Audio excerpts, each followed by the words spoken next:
In this week's episode, we're going to dive a little deeper into fire season preparation.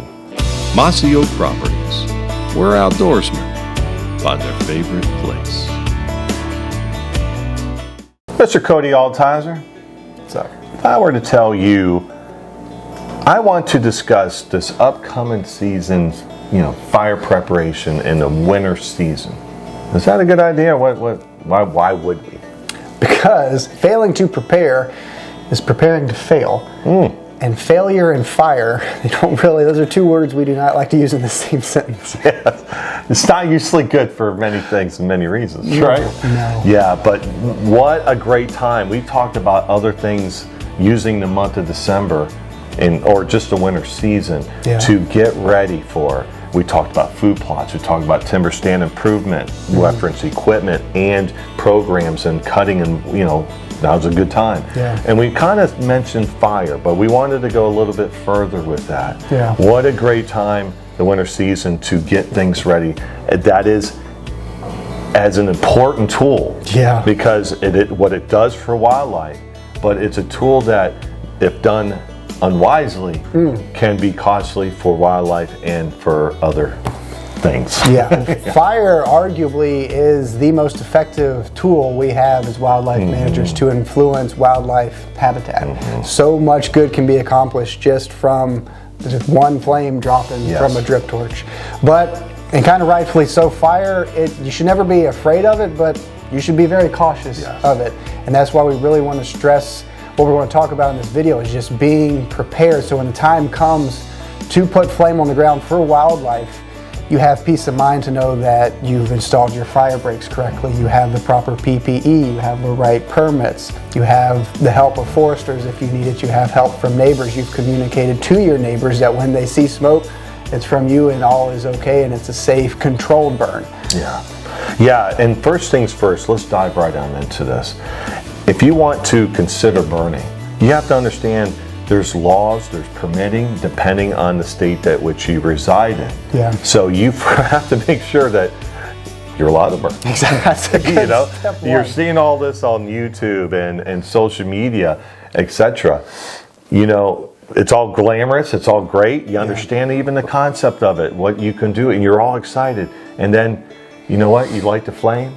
And then you hear sirens, and you're like, what's going on, man? Right. They didn't tell me any of this in the video. Yeah. But doing the correct information search on whether you can or not, and everything is usually, a click away when it comes to your specific state. Contact your division of forestry. Contact your local fire department. There are many resources, the DNR, Soil and Water. There are many resources out there that will let you know whether you can burn, what type of burns, what time of year that you can burn, if you need permits or training to do that. Like, I am a prescribed burn manager. I had to go through several courses to be able to burn whenever I wanted, whether there was a burn ban or not, even during the day. But I had to go through courses. That doesn't just gives me the reason, or I can just go light everything. No, I have to even contact the state EPA. They get their blessing because of smoke. Smoke anymore, especially in Ohio, we're a rural state, but there's houses everywhere. Yeah. And smoke control is very key, and EPA wants to make sure that you are doing the correct things to accomplish that. Right. So permitting.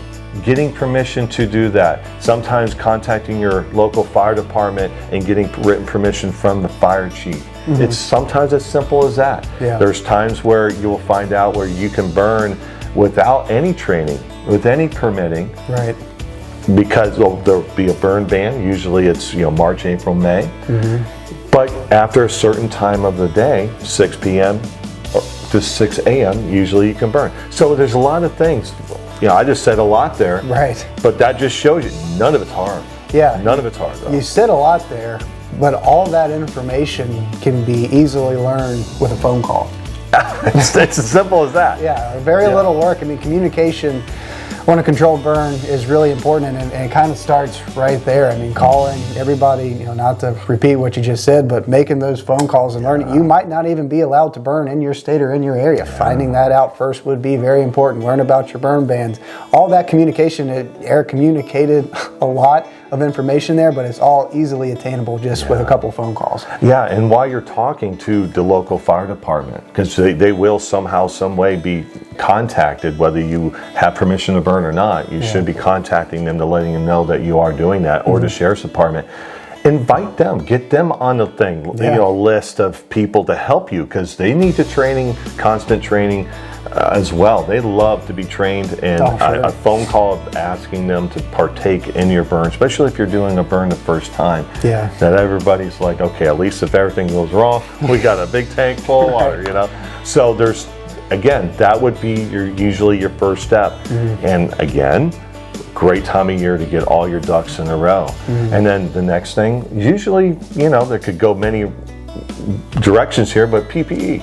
Yeah, PPE, very important when it comes to fire, obviously. I mean, fire, it can be dangerous. It's not something you should ever be afraid of, but heaven forbid something goes wrong, it is something you should be prepared for in that event. And PPE, protecting yourself, is step one of that process. Yeah, and sometimes doing, you look at the forest fires out west, fighting, they have the yellow shirt, the green pants, and the helmets and all this stuff, and fire garb, which all that stuff, is expensive. Yeah. It can get expensive. Yeah. Can you do controlled burns without any of it? Absolutely. Yeah. But you can run a chainsaw without chaps as well. Is that a great idea? No. So doing what you financially can afford to do, that's number one, and just doing safety. You can burn in a white t-shirt and blue jeans and your leather boots and gloves and without a helmet and all that stuff. Cody wears it, I wear it. It's just good practice to wear it. So don't get caught up that you have to go get this ensemble and look like the people on TV. Not at all. You can just go out there and do it, especially with your equipment. Drip torches, getting, ordering those and stuff. You can do it with a lighter. That's right. Exactly. So go to your, but getting all the right equipment makes it go a lot smoother, a lot safer, and all that stuff. And now is a great time. We're going to say this a bunch throughout the video. Now is a great time to do that. Yeah, the theme of this video is prep work. And I know for me, I've been doing burns for a couple years and have some experience with it, but I'm still a little nervous, and I'm sure you've been doing it for a very long time. You're always nervous, like as soon as it starts. And if you can check all these boxes, as many boxes as you can, it just gives you so much peace of mind. And peace of mind is invaluable, especially when it comes to a controlled burn. As you mentioned with the PPE, do you need all of it? No, but if it's within your means, it's better to have it and not need it than need it and not have it. Yep. So the next thing that is just as important as the first two is, I don't like burning without them. I have, but that's with a lot of people that I trust alongside of me, is the fire breaks. Fire break preparation is key to any successful fire season. Yeah, I just mentioned peace of mind, and there's nothing that gives me more peace of mind on a controlled burn than a nice, big, fat, juicy fire break. And a fire break. The sense of security. Oh, I know. What he said is crazy, but it is. A sense of security just makes it a lot easier. Absolutely, and kind of the bigger, the better. We're going to talk about the different types of fire breaks, but when you've got that sense of security, that's a great way to put it. You know that fire is going to be controlled and contained within the area that you want it to be. Yeah, and again, getting a dozer. If you're doing some serious fire breaks like woodland fires, getting a dozer in there, getting it, again, getting on the list for a dozer to come. So that way when fire season does happen, we mentioned in the past video, you can hit the ground flaming. Instead of getting the dozer guy in there and missing your window, your humidity, your ceiling, your smoke ceiling, all that stuff that we'll be teaching you later in later episodes.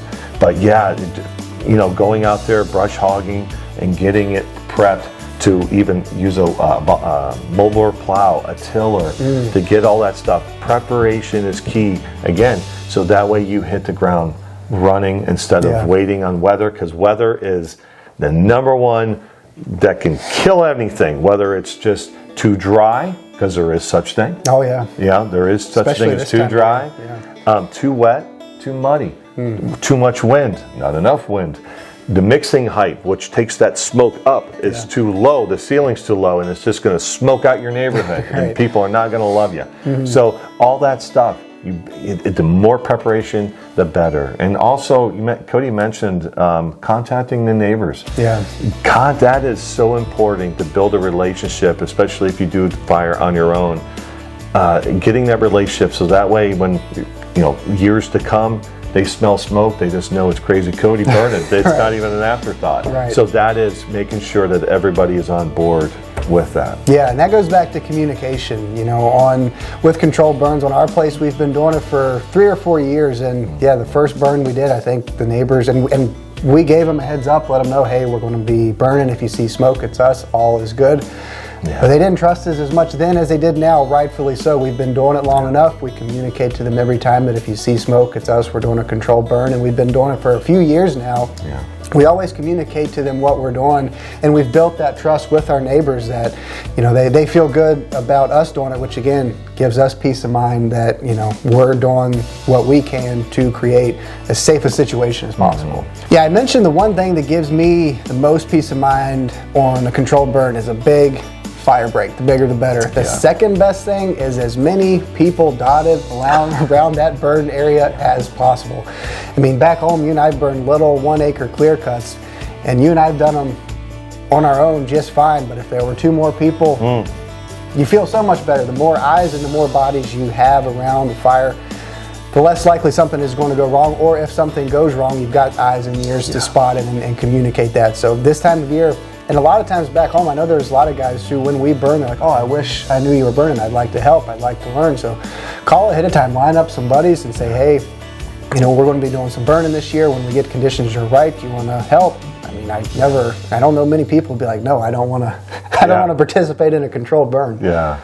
Yeah, and that's the thing with friends and professionals that you could ask for, because there are sometimes, obviously, the fire departments may or may not be trained in it, but it's still somebody that deals with fire. Yeah. And, there's so many things, depending on how big your fire is. The preparation work, again, this time of year, you can have markers where it's 1 to, let's say, 20. And that way, when you go, I'm at 1.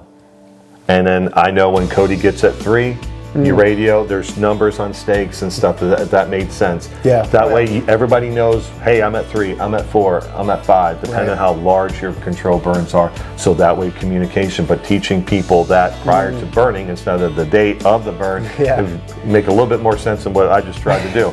But also one thing too, I'm going to backtrack a little bit, Cody, is the the permitting and stuff. But a lot of states, I know our state just had a training to become prescribed burn managers and stuff. Looking into your state regulations where, the local, the common guy or gal can't burn, but if you're trained, you can burn. So looking into training dates prior to can actually help you along and help wildlife, but also put some coin in your pocket, because there is a lack of people out there that are qualified burning. All those programs, the CRP programs, WIP, all that stuff that controls pollinators, all that stuff that needs burned. There's some people that are afraid of fire, and rightfully so. Yeah. But if you could make some coin. Yeah, that's really well said. And to go back to equipment, you mentioned radios. If you have the means, add radios to your list of controlled burn PPE or your equipment list. They are invaluable, because fire can be loud, it can be windy, you're going to be multiple people on the line, you're going to be far apart. Having a little radio that says, hey, move forward, hey, I got a hot spot, hey, I got this, can be a heck of a lot easier communicated through a radio than shouting across a clear cutter or doing hand signals. It goes back to peace of mind. When my dad and I are burning, or you, me, and my brother, whenever there's people on a burn, when burns go well, it can be a little boring. Yes. Fire creeps along as it should, and you can get a little bored. Boring is good when it comes to a controlled burn, but if I can't see somebody, Dad, how's it going? All good. Makes you feel so much better, instead of wondering, does Dad need my help? Has it gotten away from him and he can't communicate to me? So you stop, dropping, and rolling. I don't know. Exactly. I don't know what he's doing. Exactly. So of all the equipment that I have for controlled burns, radio honestly is at the top of my list. Yeah. We went over a lot of things, what you can be doing during the winter season, fire prep, fire breaks, permitting, training. equipment. Yeah. All that stuff. It's just like timber stand improvement, food plots. It's just a checklist of stuff that you need to, you need to, you need to check off prior to lighting fire on any, whatever, it's a woodland burn, warm season grass, pollinators. Fire is a very, it's an amazing tool in our management toolbox. We use it, and when done safely, like we mentioned prior to the video, it can accomplish so much. Right. It can accomplish financial aspect of things as well as for wildlife. But being prepared more than anything that we can discuss, whether it's food plots, timber stand improvement, making sure, I'd rather take a dull chain than to have, something go wrong with fire, something that I didn't prep. I'd rather do that all day than a fire. The fire break didn't get done, and I know what I'm doing. Yeah. Oh, I got it. Next thing you know, you're calling the fire department and everyone hates you. Yeah. So fire preparation, 'tis the season for sure. That's right. Mossy Oak Properties, where outdoorsmen find their favorite place.